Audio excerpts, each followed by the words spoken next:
Balmao rasta ka foli bɛ aw ye. Bi ye décembre kalo tile 34 ye. Tubabu jate la san ale bɛ kuncɛ su in na minuit.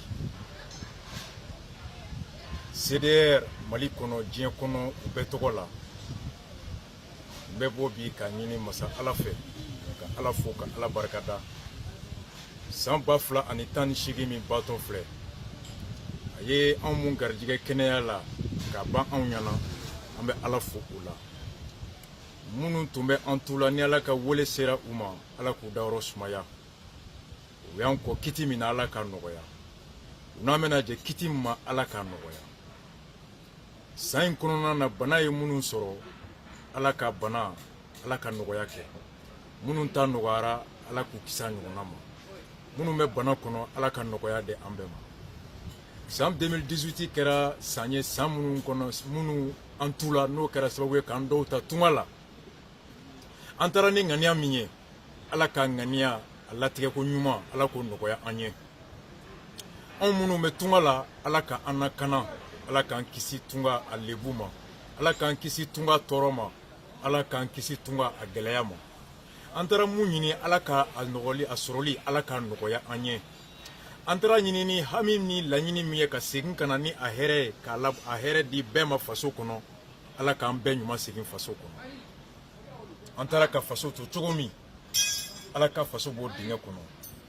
An taara ka faso to cogo min Ala ka faso garijɛgɛ hɛrɛ la. CDR Bureau International ka fara Bamako Mali CDR kan sankura in a kɛra hɛrɛ ye an ma, a kɛra leçon ye an ma, a kɛra fana bonɛ ye an ma yɔrɔ dɔ la. Ala bɛ ko o ko kɛ ɲuman b'a kɔnɔ juguman b'a kɔnɔ. Ɲuman b'i sɔn hɛrɛ la yɔrɔ dɔ la, ɲuman b'i sɔn ladilikan na yɔrɔ dɔ la, nka yɔrɔ dɔ fana la ɲuman b'i sɔn hɛrɛ la nka ɲuman t'i sɔn ladilikan na. I bɛ se ka dumuni kɛ i bɛ fa i bɛ lafiya. Dumuni in bɔra yɔrɔ min a bɛ se ka kɛ hakili to yɔrɔ ye. Gɛlɛya min kɛra k'a sɔrɔ i hakili tɛ o yɔrɔ ye, hali mun kɛra sababu ye k'a d'i ma i miiri tɛ jigin k'o barikada, i fara i bɛ wuli i b'i kɔ don. Hali k'a fɔ ko alihamudulilayi ka Ala barikada an caman bɛ ɲinɛ o kɔ. O kɔrɔ dumuni ye hɛrɛ lase an ma nka a man sɔn ladilikan na, a man sɔn ladamu na. Gɛlɛya o gɛlɛya n'a b'i sɔn ladamu ni leçon na ka sini ɲɛsigi Ala ye barika don o gɛlɛya de la. O de kama Ala ko nin gɛlɛya min kɔ ye hɛrɛ ye o gɛlɛya Ala k'an garijɛgɛ o la. 2018 kɛra ten an dɔw bolo. A kɛra o gɛlɛya jamana kɔnɔ ka taa Kilebi ka taa Kɔrɔn ka taa Kɛɲɛka ka na Baɲankan 2018 dɔw yɛlɛla dɔw ma yɛlɛ. Hali bi dɔw tun y'u jigi da ka ɲini Ala fɛ bi don bɛ se don min o don k'a sɔrɔ sirako gɛlɛya min b'u ka yɔrɔ la olu ye sira sɔrɔ, sira min bɛ kɛ sababu ye u bɛ se ka t'u furakɛ nɔgɔya kɔnɔ, ka t'u ka jago kɛ nɔgɔya kɔnɔ, ka se ka taa b'u balimaw ye nɔgɔya kɔnɔ, ka se k'u ka dugu bila dugu wɛrɛ la ka sɔrɔ u ma kɛ yɔrɔ ye yɔrɔ min ko sirako gɛlɛya fɛ u sen bɛ bɔ jamana ani diɲɛ hɛrɛ la. N'o ye désenclavement ye, u ka siraw dilan leur permettant d'accéder à des marchés, leur permettant d'accéder à des centres de santé dans le confort, dans la praticabilité la plus idéale, leur permettant de bénéficier de la sécurité, leur permettant de pouvoir nouer et renforcer les liens sociaux à travers la praticabilité. Certains espéraient que ce jour aujourd'hui serait trouvé que Kodougou, Abora, désenclavement comme donc fana tunga la ɲini 2018 bɛ ban bi don min na o don k'a sɔrɔ bana min bɛ olu la u sigiyɔrɔ la o tɛ furakɛ minan min kɔ, o tɛ furakɛ dɔnnibaga min kɔ, o tɛ furakɛ ni musaka min ye Ala ye o dɔgɔtɔrɔso di olu ma k'o minan bila o kɔnɔ k'o dɔgɔtɛrw bila ye ani ka dɔ fara olu ka sɔrɔ ka se k'u yɛrɛ kɛnɛya. La région de Kayate en est une illustration sur ce point-là. An bɔra 2017 Kaye kɔnɔ ka segin 2018 Kaye dugutigi bɛɛ farala ɲɔgɔn kan ka fɔ an ye hami min b'u la entre autres ko ka scanner kɛ Kaye hôpital kɔnɔ, ko ka dialyse appareil kɛ yen. U tun ka laɲini ye u ka duwawu n'u ka miiri tun ye mun ye bi tun t'a sɔrɔ ko Kaye hôpital kɔnɔ ko dialyse minante bi tuma nga soro ko kaye kaw u tun bɛ hami n'u bɛ na Bamako ou bien n'u bɛ bɔ Bamako ka taa Kaye k'u ka sira bɛ dilan mais Ala y'a kɛ bi hali bi an bɛ kuma yɔrɔ min Kaye dɔgɔtɔrɔso la ni garijɛgɛra nin bana la mun ye kɔmɔkili bana ye insuffisance rénale a appareil tɛ yen f'i ka na Bamako n'a se b'i ye ni jatigi b'i bolo yan ni jatigi t'i bolo Bamako a se t'i ye ka na i laban bɛ to Kaye alors e si tɔ o bɛ Ala bolo olu ka o ma ɲɛnɛbɔ sécurité Mali kɛrɛ kɔrɔ Kilebi Kɛɲɛka Baɲankan bɛɛ tun bɛ jɔrɔ ka duwawu kɛ ka ɲini Ala fɛ o 2018 bɛ ban yɔrɔ yɔrɔ o ka sɔrɔ anw minnu an ka dugu kɔnɔ n'an bɛ sira k'an da k'a fɔ ko an ka nafolo bɛ se ka kɛ an sata ye ou bien ka kɛ kasara o sababu ye ka se an ma ka da kan a bɛ kɛ dɔ ye ka dɔw jarabi olu ni marifafɛn bɛ don an kan an tun bolo an ka nafolo a tun bɛ hɛrɛ de di an ma a tɛ kɛ kasara ani bɔnɛ o sababu ye ka da lakanabaliya kan k'u tɛna an ka da kari an ka sanu nɔfɛ k'u t'an lajɔ ka muru d'an na moto nɔfɛ k'u tɛ an ka jigiɲɛ ci k'an ka ɲɔw ta k'u tɛ na bi an kan k'an ka baganw ta an tun bolo ko an tun bɛ se ka bɔ ka taa jɛgɛ jɔ da dugukila fɛ ba kɔnɔ ka jɛgɛ minɛ ka na n'a ye ka taa misiw gangan su fɛ ka taa misiw gangan tilegan fɛ ka taa baw gangan k'an ka jabaw ta k'an ka gɔyɔw ta ka taa dɔgɔ jɔ ka segin ko bi ma kɛ an kan an tun ka laɲini ye jamana tun ka se ka cɛdenw caya ka fɛɛrɛ ɲuman sɔrɔ ka ŋaniya sɔrɔ ka minɛnw d'u ma u k'an lakana Mali fan bɛɛ an ka se ka balo lafiya kɔnɔ hami ni jɔrɔ min tun b'an na o ka ban an tun k'a fɔ alihamudulilayi bi ka wusa ni kunun ye nka Ala m'o latigɛ bɛɛ ye Mali fan bɛɛ kɛrɛnkɛrɛnyala kɔrɔnfɛ camancɛya yɔrɔ la Mopti ni Segu mara kɔnɔ san 2018 kɛra sababu ye ka mɔgɔ 30,000 olu de jagoya ka b'u sigiyɔrɔ la ka taa yɔrɔ wɛrɛ lakanabaliya ni jatigɛ kama bi mɔgɔ 1000 de filɛ Bamako u sigilen bɛ garabali de kɔnɔ vɛrɛ sagaw bɛ si yɔrɔ min u bɛ yen nɔ de du t'u bolo Bamako jigi t'u ye u bɔra ka dugukolow t'u kɔ u bɔra ka suw t'u kɔ u bɔra ka forow t'u kɔ u bɔra ka nafolow t'u kɔ fantanw tɛ nka lakanabaliya kɛra sababu ye k'u kɛ fantan ye bi k'u kɛ jigintan ye k'u lebu u ka hɔrɔnya don ngalama la u filɛ Bamako bi Ala ka bɛɛ kisi labankojugu ma 2018 a ma kɛ hɛrɛ ye olu bolo nin n'a ɲɔgɔnna caman anw minnu bɛ jaba feere ni tun ye se k'an ye an ka lakana Ala y'an ka baara min kɛ nakɔ ye an ka se k'o feere ka balo ka sɔrɔ an ma ko kɛ ko min n'an ka danbe tɛ sɔn a ma n'o ye delili ye n'o ye sonyɛni ye n'o tun dɔ ye ka kɔfɛ jaba donta ka o dɔgɔya walasa sokɔnɔ daba jaba o ka se ka sanga sɔrɔ ka kɔfɛ tamati donta dɔgɔya sokɔnɔ tamati ka sanga sɔrɔ o tamati sɛnɛnaw ka balo la ka kɔfɛ sɛ donta dɔgɔya walasa an ka farafin sɛw minnu ka baaraw ye u ka se ka wari sɔrɔ o la ka balo hɛrɛ kɔnɔ ka tabulu santa dɔgɔya ka bɔ kɔ kan walasa an ka menuisiers olu ka tabulu ka se ka san ka balo a la ka daraw ani daw olu santa bɔ kɔfɛ ka dɔgɔya olu santa dɔgɔya ka bɔ kɔfɛ k'an ka toliyew an'an ka gesedalaw olu ka se ka marché sɔrɔ localement o tun y'an caman ka laɲini ye Ala y'a kɛ bi hali bi an bɛ yɔrɔ min kɔfɛ tamati bɛ don cogo min a bɛ don ten jaba bɛ don cogo min a bɛ don ten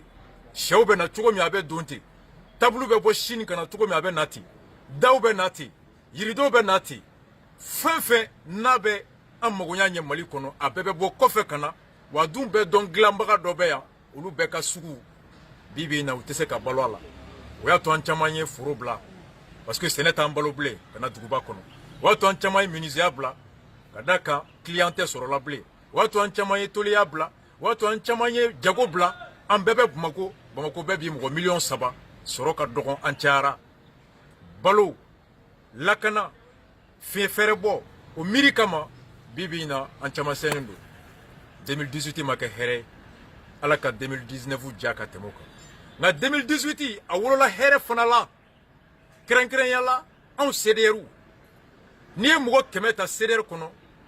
a dɔgɔyalenba ye mɔgɔ 60 ye minnu yanni CDR tun ka se nin hakɛ la u tun da tɛ politiki la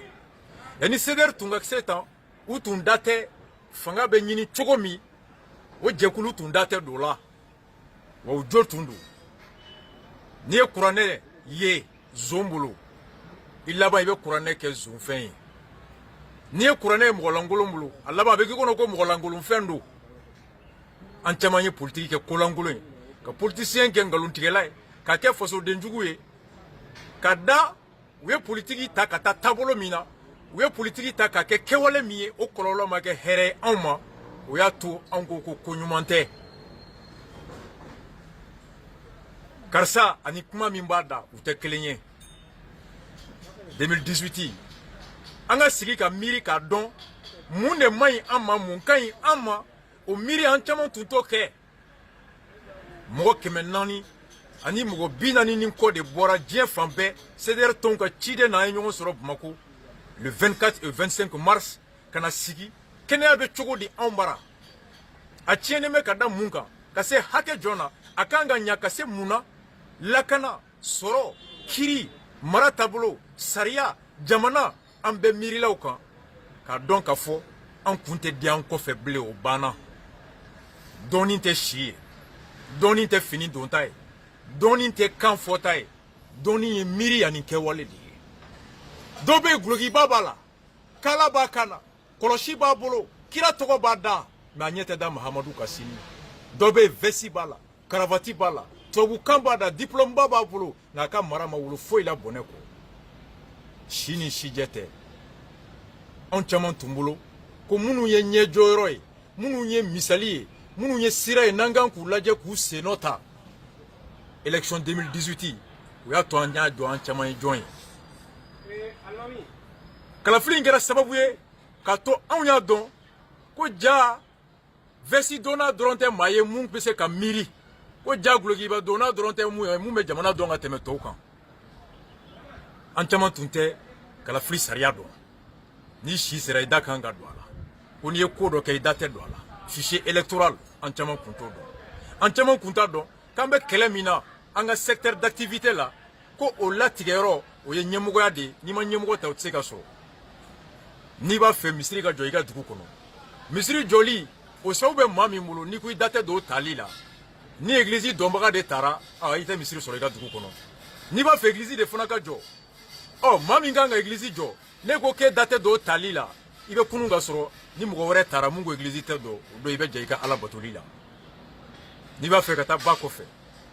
mɔbili mɔgɔ min kan ka mɔbili boli n'i ko k'i da to tali la ni mɔgɔ taara permis tɛ mun bolo n'aw donn'o kun a bɛ to ba cɛmancɛ la k'i da don ɲɛmɔgɔ tali la o kɔrɔ de ye n b'a fɛ ka mɔgɔ ta ka n ka sini d'a ma maa min ni bɛ tigɛ a la k'a fɔ ko n bɛ mun ɲini a bɛ na se o yɔrɔ la an donna élection na o kama parce que u tun b'a fɔ an ye k'a y'a to anw ma aw ka kalanko anw de b'a miiri aw ka jiko anw b'a miiri aw ka lakana anw b'a miiri aw ka taa kɛ dɔrɔn ka impôt di an ma san 50 an bɛ ka impôt bɔ k'a di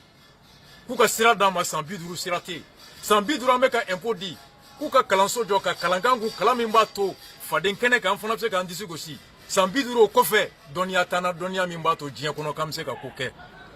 san 50 an bɛ ka impôt d'u ma k'u ka baara di an ma an kana taa tunga la san 50 kɔfɛ hali bi an bɛ ka taa tunga la ɲinan mɔgɔ 3,000 de gɛnna ka bɔ kɔfɛ ka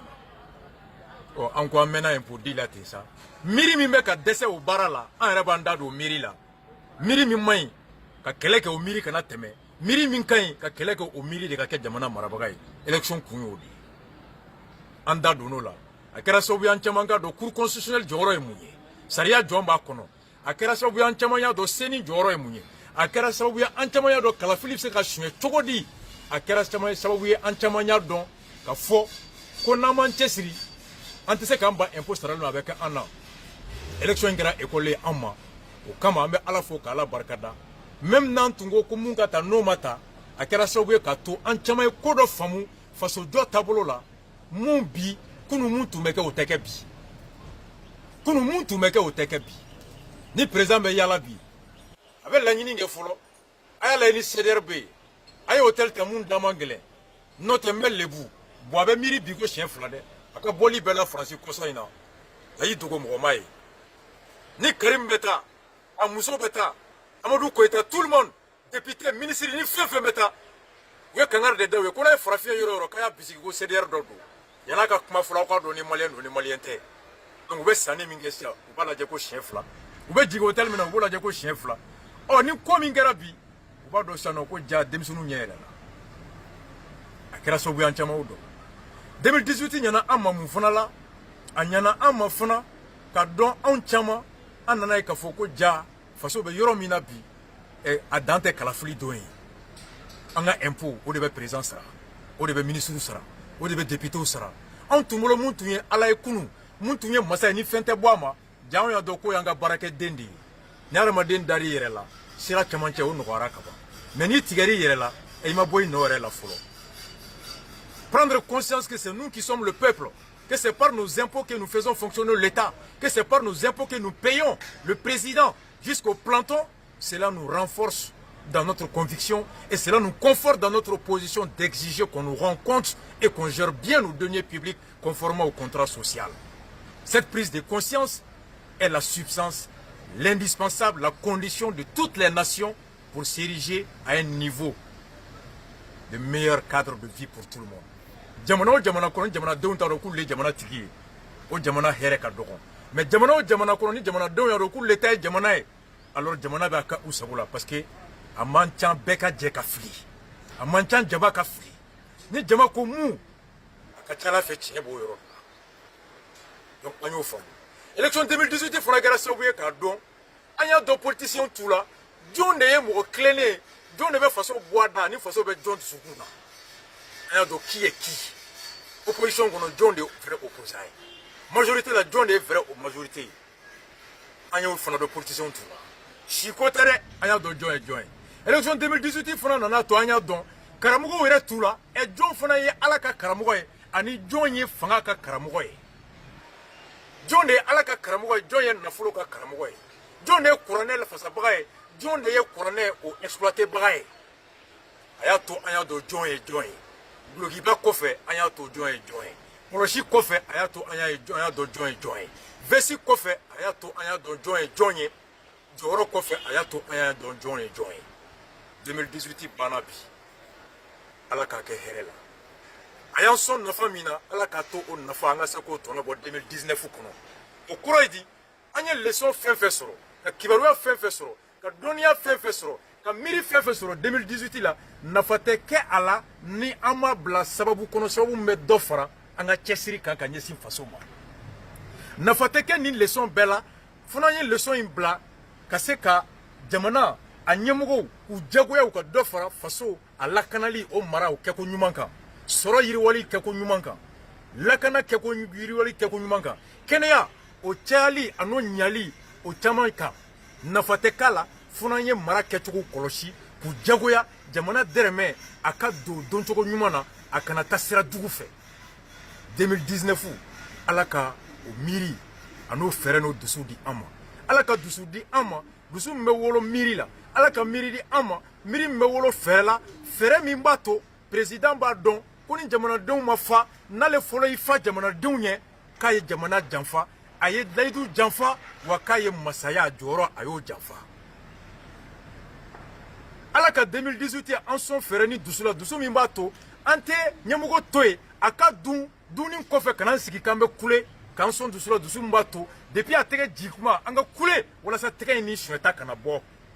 o de ye société civile prévenir contrôler anw ka baaraw de on ne s'assoit pas k'a to qu'on soit mis devant les faits accomplis pour ensuite sortir crier là nous n'aurons an ma se ka nafa fosi k'an jɔyɔrɔ la 2019 ala k'a to CDR cɛ a n'a muso maliyɛn mun bɛ ni miiri ni mali ye mun bɛ mali kanu mali fan bɛɛ diɲɛ fan bɛɛ afiriki jamana fɛn fɛn europe jamana fɛn fɛn amérique jamana fɛn fɛn mali fan o fan a CDR bɛɛ kabini mɛriw ala ka an sɔn dusu ani fɛrɛ la an ka village kɔnɔ commune kɔnɔ cercle kɔnɔ an ka dugu région kɔnɔ ani an bɛ jamana minnu kɔnɔ kɔ kan an ka ambassadeur kɔlɔsi kɔ kan ka carte passeport di carte consulaire di ka carte ninaw sɔrɔli kɛ commune kɔnɔ ka maire kɔlɔsi salaire min bɛ minɛ wari min bɛ minɛ a ka don sugu saniyali la a ka don terrain lajɛli la a ka don hôpitalu ni dispensaire équipeli la a ka don école sow olu jɔli anu équipeli la denmisɛnninw ka kalan kɛnɛya ka sɔrɔ ji ka d'an ma 2019 ala k'an sɔn dusu ani miiri ani taabolo la mun b'a to conseil régional k'olu kɔlɔsi nafolo o kana don fɛn wɛrɛ da fɛ ni sigida yiriwali tɛ u ni maires ka collaboration ala ka kɛ jamanadenw u ka hɛrɛ kama k'u kɔlɔsi an ka taa réunion participer 2019 k'an sɔn dusu la ani miiri ni fɛɛrɛ min b'a to fana an ka wasadenw députéw n'u bɛ sara k'u ka anw lakana k'an ka degun ta ka to fɛɛrɛ ɲini gouvernement ɲɛkɔrɔ ka na n'a ye ani ka tila ka jamanaden bɛɛ fana ka hakɛ la kɔlɔsi gouvernement ɲɛkɔrɔ ka députéw interpeller kalo 6 min faral'u kan a kalo 6 kana kɛ fu ye sariya sɔsɔra ngalon don mais n'a ma ɲa k'an tɛ se k'u bali ka wari ta wari u k'a ta kun u k'a baara kɛ u k'a ɲɛfɔ o ye mun ye ni sira tɛ anw mun mara an ka député wele a ka sira ministre interpeller dɔgɔtɔrɔso tɛ anw minnu mara an ka se député ma a ka santé ministre interpeller lakana tɛ anw mun mara an ka pression kɛ député k'a ka ministre de sécurité interpeller 2019 ka kɛ l'année de la maturité 2018 kɛra an donni ye école la l'initiation au débat public l'initiation à l'action publique l'initiation au contrôle public citoyen 2018 on a été à l'école. Nous avons appris les sujets publics. Nous avons appris à s'intéresser à la chose publique. Nous avons appris à agir sur la chose publique. 2019, nous devons vraiment être ceux qui sont dans la dynamique qu'a agi Kosovo. Anye Kalange 2018, 2019, oye ka ala waleya kenekan. Akuma labla. Abe yoro yoro, sirer be yoro yoro. Na ube se ka do conseil de Basila. Ay do conseil de Basila. Ka haut conseil islamique comme a kɛra Gabon cogo min ka don a kɔnɔ a bureau kɔnɔ pour que malien minnu bɛ kɔfɛ u ka hakɛ a ka défendu très bien par des patriotes et non par ce qu'on appelle des marionnettes minnu tɛ taa tuguni kɛ ambassadeur bara mais minnu bɛ ambassadeur wele k'a ɲininka a ka baara a bɛ ka taa cogo min aw ka don conseil ko haut conseil kɔnɔ États-Unis, France, Espagne, Gabon, Côte d'Ivoire partout ka don a kɔnɔ pour que kumakan k'a lamɛn Mali kono ka maire kolosi ka député kolosi ka président kolosi le fɛn bɛɛ a n'an ka danbe n'an ka hafɛ 2019 fɛnba de bɛ nalen u b'a fɛ ka constitution réviser an m'a fɔ k'a tɛ réviser constitution yɛrɛ ko ale yɛrɛ bɛ yɛlɛma mais n'a bɛ yɛlɛma a kan ka yɛlɛma ka na ni sababu ye ka na ni kura ye kura min bɛ dɔ fara mara kɛko ɲuman kan mais a man ka yɛlɛma ka dɔ bɔ kɔrɔlen na ka dɔ fara bɔnɛ kan révision bɛ na kɛ découpage territorial be ko ka jamana cɛbɔ ka cɛbɔ ka barakɛyɔrɔ magɛrɛ anw na wa ou bien ka cɛbɔ ka poste de créer ka di dɔw ma kɛlɛ bɛ yen anw CDR ko a ka magɛrɛ anw na an ka bɔ tɔgɔmaba la ka taa cercle la an ka bɔ tɔgɔmaba la ka taa région kɔnɔ n'a bɛɛ b'an ka commune kɔnɔ o bɛ tagali bɔ an kan a bɛ fɛn nɔgɔya an ye découpage administratif rapprocher l'administration des citoyens ça nous ferait économiser en temps en argent et avec d'autres fins. Maintenant, que découpage électoral, circonscription électorale, pour que tu poste de créer dit Doma, quand Anto Halibi Yorojan Toromana, n'a fait Allah. N'a fait Allah. Révision quand que élection, à tableau au gouvernement, qui a dit Sénima. Pour constitution qui est n'a fini. Moi, ça n'a qu'à mourir, il faut que la constitution y ait le ma. Pour que le gouvernement nomme les Tchoudi. De les recours avec Tchoudi. On est pour la révision. Et pour des raisons qui vont dans le sens d'améliorer l'intérêt, la gouvernance et d'accroître et de renforcer la transparence dans les élections, dans la gestion des affaires publiques. Donc, amène à 2019, chantier badé de pays. Agnel Misali sur 2018, à la coquette Herek à Zambébou. On va que toi, tu as 5 minutes. Mais présentation de vœux à Diana Doni. Mais, baby, ta sur la kono. Ala ka sankura ala ka hɛrɛ kan bɛɛ ala ka kɛnɛya d'an bɛɛ ma ala ka sɔrɔ ɲuman sɔrɔ barikalen ala k'an garijɛgɛ o la ala k'an kisi bana ma ala k'an kisi tɔgɔ jugu ma ala k'an kisi an juguw ma ala k'an kisi labanko jugu ma ala k'an kisi nkalon ma ala k'an kisi jigilatigɛ ma ala k'an kisi ka fɔ kama ala k'an kisi déception ma kɛlɛ tɛ taa mankan kɔ wo bɛ ci fɛn bɛɛ bɛ ci mais o man ka to i k'i ta yɔrɔ bila ala ma diya bɛɛ ye kira ma diya bɛɛ ye anw tɛ kira ye kura man ɲi ala k'an bɛɛ ɲa ala k'an bɛɛ ɲa ala ka labanko ɲuman d'an ma comme on le dit a ye cɛ diya jamana bɛ jɔ a ma cɛ diya jamana a bɛ jɔ mun ka gɛlɛn dɔrɔn hakilina min y'an se ɲɔgɔn ma o hakilina ka bon n'a tɔ bɛɛ ye karisa bɛ gulɔ min o ala k'a bɔ a kɔnɔ karisa bɛ jɛnɛ kɛ o ala k'a bɔ a kɔnɔ karisa bɛ nɛnini kɛ o ala k'a bɔ a kɔnɔ nka o t'a to ko karisa a bɛ banni kɛ ŋaniya min na o ŋaniya ala b'o barika dɔn ala k'o barika timɛ bɛɛ ye ŋaniya min b'an na o de ka bon n'a bɛɛ ye le reste là c'est les détails one love à vous tous ala k'an bɛn